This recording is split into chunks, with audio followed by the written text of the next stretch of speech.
Hello students, कल के video में हम लोग ने प्रेशर, पावर और वर्क और एनर्जी के बारे में डिस्कस किया। आज हम अगले लास्ट क्वांटिटी जो हमारे बेसिक टर्म्स में बचे उनके बारे में डिस्कस करेंगे, that is period and frequency. Okay, तो अगली क्वांटिटी हमारी आती है पीरियड, टाइम पीरियड भी कह सकते हो आप इसको, time period. Okay, so what is mean by period. सबसे पहले एक थोड़ा सा मैं पीरियोडिक मोशन के बारे में बताती हूँ। ऐसी कोई भी मोशन जो बार बार वही पाथ रिपीट करती है, ऐसी कोई भी मोशन जो बार बार वही पाथ रिपीट करती है और वही पाथ रिपीट करते वक्त उतना ही टाइम लेती है, उसको बोलते हैं पीरियोडिक मोशन। ऐसी कोई भी मोशन जो बार बार वही पाथ रिपीट करती है और बार बार वही पाथ रिपीट करने के लिए उतना ही टाइम लेती है, उसको बोलते हैं पीरियोडिक मोशन। जैसे कि हमारी अर्थ जो है वो अपने एक्सिस को लेके, no, this is suppose to be the earth and it is surrounding, it is making rotation about its own axis. तो अपनी अर्थ अपने एक्सिस को ही लेके रोटेट करती रहती है, तो वो रोटेटरी मोशन भी जो होती है वो पीरियोडिक होती है, राइट। फिर अपनी अर्थ सन के सराउंडिंग में ऐसे गोल गोल घूमती है, तो इसको बोलते हैं revolutionary motion. This is suppose to be the sun and this is what, earth. So sun, ये आपका सन है, कुछ तो बताना पड़ेगा। This is suppose to be your sun and this is your earth. तो earth is making around the sun, तो what kind of motion it is, revolutionary. तो इसको बोलते हैं रिवॉल्यूशनरी मोशन। अब ये सिलाई मशीन की सुई है, नीडल ना, is moving down then moving up then down again. यहाँ पे देखो ये मीन होगा, इसको बोलते हैं मीन पोजीशन। तो जो नीडल है, वो ये मीन से लेकर ऊपर की तरफ जा रही है, फिर इधर आ रही है मीन पे, फिर नीचे की तरफ उतना ही जा रही है। तो it is performing up and down about the mean position, that is called vibratory. फिर तुम्हारा पेंडुलम ले लेते हैं, सिंपल पेंडुलम। ये एक सपोर्ट है, इसको एक धागा बंधा हुआ है ऐसा स्ट्रिंग, और नीचे एक बॉब लगा हुआ है, metallic sphere. So it performs to and fro motion, so to and fro about the mean position. This is called oscillatory, इसको बोलते हैं ऑसिलेटरी। और ये जो था, इट इज अ वाइब्रेटरी। और ये जो तुम्हारा सन है, इसके सराउंडिंग में ये अर्थ घूम रही है और इसको बोलते हैं रिवॉल्यूशनरी।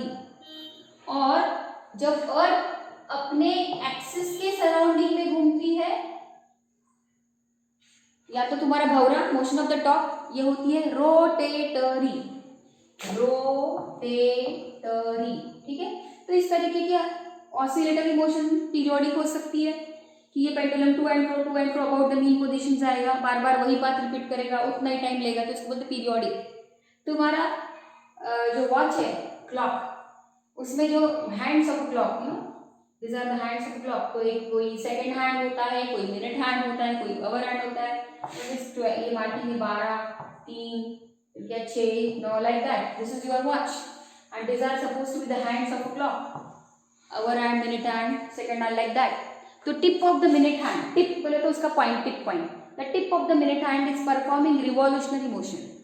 तो ये जो भी चल रहा है, आइदर रिवॉल्यूशनरी चल रहा है, रोटेटरी चल रहा है, वाइब्रेटरी चल रहा है, ऑसिलेटरी चल रहा है, जो भी है, वो एक ऑसिलेशन या एक वाइब्रेशन या एक रोटेशन या एक रिवॉल्यूशन खत्म करने के लिए पार्टिकल को जितना टाइम लगता है, इसको बोलते हैं पीरियड या periodic time. So how will define the definition of time period. तो डेफिनेशन लिखते हैं, the time taken by the particle, listen carefully, the time taken by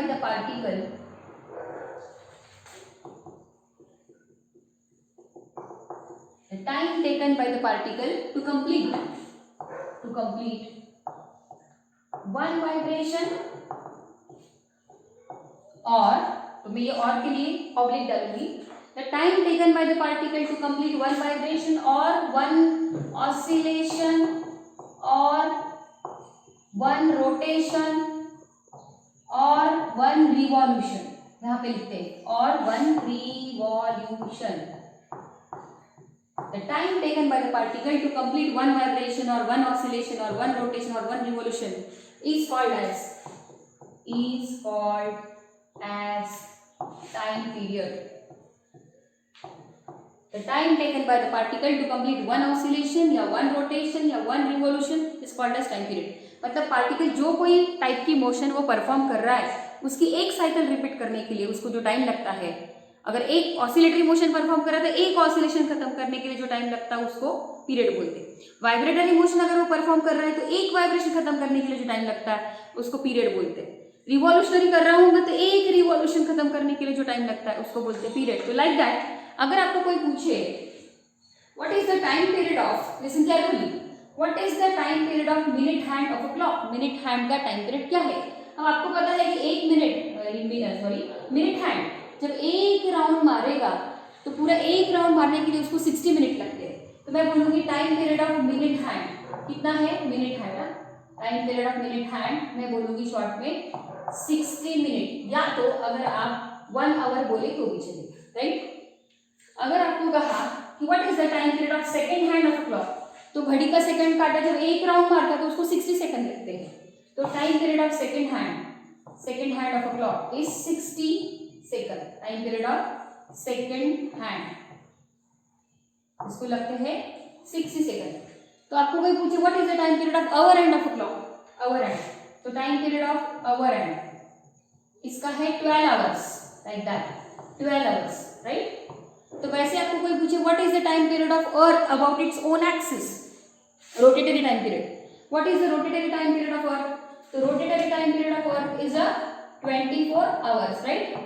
अगर आपको कोई पूछे what is the time period of earth revolving around the sun, what is the revolutionary time period of earth, revolutionary तो कितना है 365 days, round figure में हम लोग बोलते हैं, बट एक्चुअली में कितना होता है 360.25 डेज, क्योंकि 4 साल में एक लीप ईयर आता है, पता है ना आपको। तो 0.25 4 बार उसको ऐड करो तो एक दिन का फर्क पड़ता है, इसलिए फिर वो चौथे साल वो कितना दिन हो जाता है 366 डेज। तो the time period of earth revolving around the sun is 365.25 days.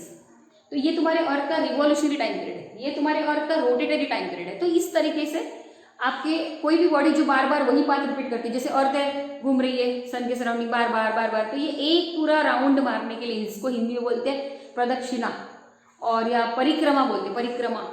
सन सूरज के सराउंडिंग में एक परिक्रमा करने के लिए अर्थ को लगते हैं 365.25 डेज। हो गया प्योर हिंदी। तो this is what about the time period of what ever the motion is going on. Time period का कंसेप्ट कि जो कोई चल रहा है वो एक करने के लिए जो टाइम लगता है उसको बोलते हैं टाइम पीरियड। अब अगले कंसेप्ट में हम लोग आएंगे frequency. What do you mean by frequency, तो अभी फ्रीक्वेंसी के बारे में बात करेंगे। फ्रीक्वेंसी की definition, frequency is denoted by the symbol n and इसका यूनिट है hertz. Hertz is the unit of frequency. But पहले एक बार डेफिनेशन डिफाइन कर लेते हैं। द नंबर ऑफ ऑसिलेशंस या vibrations, the number of oscillations या वाइब्रेशंस या रोटेशंस या रिवॉल्यूशंस, जो भी कोई चल रहा है उसका, द नंबर ऑफ ऑसिलेशंस या वाइब्रेशंस या रिवॉल्यूशंस या rotations completed by the particle, completed by the particle per unit time is called as frequency. The number of oscillations या the number of vibrations या the number of rotations या the number of revolutions completed by the particle per unit time is called as a frequency. इसका meaning कि जो तुम्हारा particle जो कोई type की मोशन परफॉर्म कर रहा है तो उसकी एक साइकिल खत्म करने के लिए जो टाइम लगता है उसको बोलते हैं पीरियड।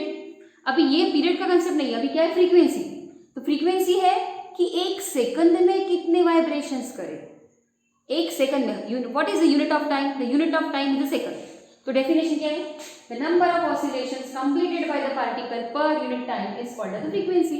इसका हिंदी में ट्रांसलेशन बताती हूँ कि एक यूनिट, हिंदी में ट्रांसलेशन सबका ध्यान इधर होना चाहिए, एक यूनिट टाइम में कितने नंबर ऑफ ऑसिलेशंस वो पार्टिकल ने खत्म किए, या एक यूनिट टाइम में कितने नंबर ऑफ रिवॉल्यूशंस वो पार्टिकल ने खत्म किए, या एक यूनिट टाइम में कितने नंबर ऑफ रोटेशंस वो बॉडी ने खत्म किए, या एक यूनिट टाइम में कितने नंबर ऑफ वाइब्रेशंस उस नीडल ने किए।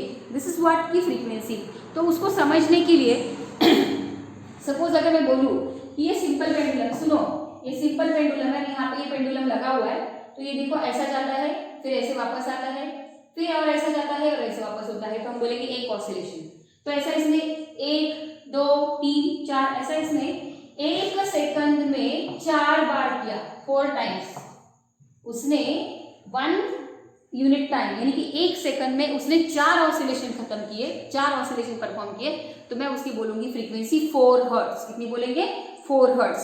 तो अगर एक आधी बॉडी ने 1 सेकंड में 60 रिवॉल्यूशंस करे, 60 रिवॉल्यूशन, तो उसकी फ्रीक्वेंसी बोलेंगे 60 hertz. 60 hertz, hertz HERTZ, hertz is the unit of frequency. इसको सिंबॉलिकली HZ बोलते हैं, ठीक है। तो अभी आपको पता है कि तुम्हारा जो ये फैन जो है, सीलिंग फैन, इसका आरपीएम रेट काफी ज्यादा होता है, आरपीएम, रोटेशंस पर मिनट, आरपीएम रेट। तो अगर हमारे सीलिंग फैन की आरपीएम रेट किसी ने हमें दे दी 360 आरपीएम रेट से हमारा फैन घूम रहा है, अगर हमारा फैन 360 आरपीएम रेट से घूम रहा है, तो आपको कोई बोले कि इसकी फ्रीक्वेंसी पता करो, तो आर मतलब रोटेशन, टी मतलब पर एंड मिनट, रोटेशन पर मिनट, तो 360 रोटेशन पर मिनट, तो एक मिनट की 360 रोटेशंस, तो मुझे तो 1 सेकंड की चाहिए, पर यूनिट टाइम की चाहिए, पर यूनिट टाइम मतलब सेकंड, तो मुझे 1 सेकंड की चाहिए, तो मैं क्या करूंगी, 1 मिनट की कितने सेकंड बनते हैं? 60 सेकंड, तो मैं इसको 60 से डिवाइड करूंगी, तो ये गया 6 6 1 जा 6 6 जा 36, मतलब 6 रोटेशंस पर सेकंड, तो इसकी फ्रीक्वेंसी हो गई 6 हर्ट्ज। ये समझ में आया? अगर मैं बोलूं 300 आरपीएम रेट से चल रहा है, 300 आरपीएम इधर लिखते हैं, ये पीरियड की डेफिनेशन हटा देती हूँ और अभी यहाँ पे मैं प्रॉब्लम लिखती हूँ कि सपोज अगर मैंने बोला 300 आरपीएम रेट से कोई बॉडी घूम रही है, तुम्हारा मिक्सी के जो ब्लेड्स रहते हैं ना, ब्लेड्स वो काफी ज्यादा आरपीएम रेट के साथ घूमते, ज्यादा हायर आरपीएम रेट रहता, तो 300 आरपीएम डिवाइड बाय 60 कर दो। क्यों 60 करें? क्योंकि रोटेशन पर मिनट का रेट मुझे पता है और मुझे चाहिए पर सेकंड का, तो 1 मिनट के 60 सेकंड दिया गया, 6 1 जा 6 5 जा, दिया गया 5 आरपीएस, 5 रोटेशन पर सेकंड यानी कि 5 hertz. This is what a frequency. ये है फ्रीक्वेंसी कि 1 सेकंड में जो भी वाइब्रेशन चल रही है, जो भी मोशन चल रही है, वो 1 सेकंड में किसने रिपीट, यानी इन अदर वर्ड्स मैं बोलूंगी कि frequency is nothing but number of repetitions. Frequency is nothing but number of repetitions, कि 1 सेकंड में उसके नंबर ऑफ रिपीटेशंस कितने हुए, this is called a frequency. तो what is the relation between the frequency and the time period? The relation between the frequency and the time period is कि frequency जो होती है वो टाइम पीरियड का reciprocal होती है। Frequency is the reciprocal of time period. अगर आपको टाइम पीरियड मिल गया तो आप फ्रीक्वेंसी निकाल सकते हो, और अगर आपको फ्रीक्वेंसी मिल गई तो टाइम पीरियड निकाल सकते हो, ठीक है। तो अगर एक आधे बॉडी का टाइम पीरियड 60 सेकंड है और दूसरे बॉडी का टाइम पीरियड अगर 30 सेकंड है, ठीक है ना, एक बॉडी का टाइम पीरियड 60 सेकंड है, दूसरे बॉडी का टाइम पीरियड 30 सेकंड है, आपको पूछूं कि किसका टाइम पीरियड ज्यादा है, तो आप बोलेंगे पहली वाली बॉडी का, ये नंबर 1 ये नंबर 2, पहली बॉडी का टाइम पीरियड ज्यादा है, तो ये स्लो है कि फास्ट है? जिसका टाइम पीरियड ज्यादा है वो स्लो, तो ये हो गई स्लो, ये स्लो चल रही है। इसका टाइम पीरियड कम मतलब ये फास्ट चल रही है। किसकी फ्रीक्वेंसी ज्यादा? जिसका, देखो frequency is the reciprocal of time period, जिसका टाइम पीरियड ज्यादा उसकी फ्रीक्वेंसी कम, तो फ्रीक्वेंसी इज लेस, इसकी N1 इज लेस, और यहाँ पे टाइम पीरियड इसका कम है, ये फास्ट है, फास्टर रेट से चल रही है, तो इसकी फ्रीक्वेंसी मोर, N2 की फ्रीक्वेंसी ज्यादा। क्यों? As the time period is slow, as the time period is low, the motion is fast and the frequency is more. अगर मैं बोलूं, सुनो रे, अगर मैं बोलूं, अब बहुत इंपॉर्टेंट सवाल है, ये मैंने लाइव क्लास में नहीं पूछा था, वीडियो में पूछती हूँ। ये सवाल मैंने लाइव क्लास में नहीं पूछा था, मैं ये वीडियो में पूछ रही हूँ। अगर मैं बोलूँ कि एक आधे बॉडी का टाइम पीरियड है इन्फिनिटी, अगर एक आधे बॉडी का टाइम पीरियड इन्फिनिटी है, तो फ्रीक्वेंसी क्या आएगा? तो 1/∞, तो 0 आएगा। It means what? कि बॉडी को फ्रीक्वेंसी ही नहीं है, तो बॉडी को फ्रीक्वेंसी नहीं है मतलब बॉडी ऑसिलेट नहीं कर रही, बॉडी वाइब्रेट नहीं कर रही, बॉडी रोटेट नहीं कर रही। क्लियर? तो इस तरीके से पीरियड और फ्रीक्वेंसी का कंसेप्ट हो गया। ओके।